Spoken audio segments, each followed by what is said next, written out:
Hi hello ನಮಸ್ಕಾರ, welcome back to my YouTube channel. ಇವತ್ತು ನಾನು ಮಾಡ್ತಿರೋ ರೆಸಿಪಿ ಇಡ್ಲಿ ಫ್ರೈ ಹೇಗೆ ಮಾಡೋದು ಅಂತ ನೋಡೋಣ ಬನ್ನಿ. ಟೇಸ್ಟಿಯಾಗಿರುತ್ತೆ, ಮಕ್ಕಳಿಗಂತೂ ತುಂಬ ಇಷ್ಟ ಆಗುತ್ತೆ. ಇಡ್ಲಿ ತಗೊಂಡಿದ್ದೀನಿ. ಇವಾಗ ಅದನ್ನು ಸಣ್ಣದಾಗಿ ಕಟ್ ಮಾಡ್ಕೋಬೇಕು. ಇವಾಗ ಕಟ್ ಮಾಡ್ಕೊಂಡು ಆಗಿದೆ.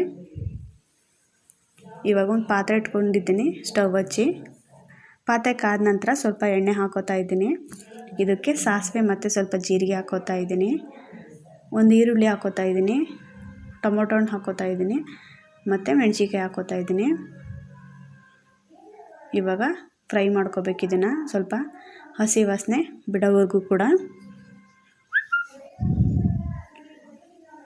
ಇವಾಗ ಇದಕ್ಕೆ ರುಚಿಗೆ ತಕ್ಕಷ್ಟು ಉಪ್ಪು ಹಾಕೋತಾ ಇದ್ದೀನಿ. ಉಪ್ಪನ್ನು ನೋಡ್ಕೊಂಡು ಹಾಕ್ಕೊಳ್ಳಿ, ಇಡ್ಲಿಗೂ ಕೂಡ ಹಾಕಿರ್ತೀವಿ. ಹಾಗಾಗಿ ಇದಕ್ಕೆ ಸ್ವಲ್ಪ ಅರಿಶಿನ ಪುಡಿ ಹಾಕೋತಾ ಇದ್ದೀನಿ. ನಾನು ಸ್ವಲ್ಪ ಖಾರದ ಪುಡಿ ಹಾಕೋತಾ ಇದ್ದೀನಿ. ಇವಾಗ ಖಾರದ ಪುಡಿ ನೋಡ್ಕೊಂಡು ಹಾಕ್ಕೊಳ್ಳಿ ಖಾರನ.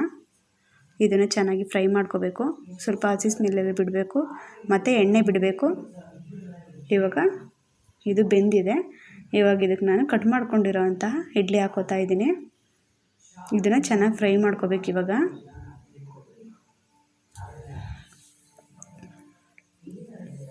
ಚೆನ್ನಾಗಿ ಫ್ರೈ ಆಗಿದೆ. ಇವಾಗ ಇದನ್ನು ಸರ್ವ್ ಮಾಡಿದ್ರೆ ಆಯ್ತು. ಇವಾಗ ಒಂದ್ಸಲಿ ಟ್ರೈ ಮಾಡಿ, ಇಷ್ಟ ಆದರೆ ಲೈಕ್ ಮಾಡಿ, ಶೇರ್ ಮಾಡಿ, ಸಬ್ಸ್ಕ್ರೈಬ್ ಮಾಡ್ಕೊಳ್ಳಿ. ಪ್ಲೀಸ್ ಸಪೋರ್ಟ್ ಮಾಡಿ. Thank you for watching.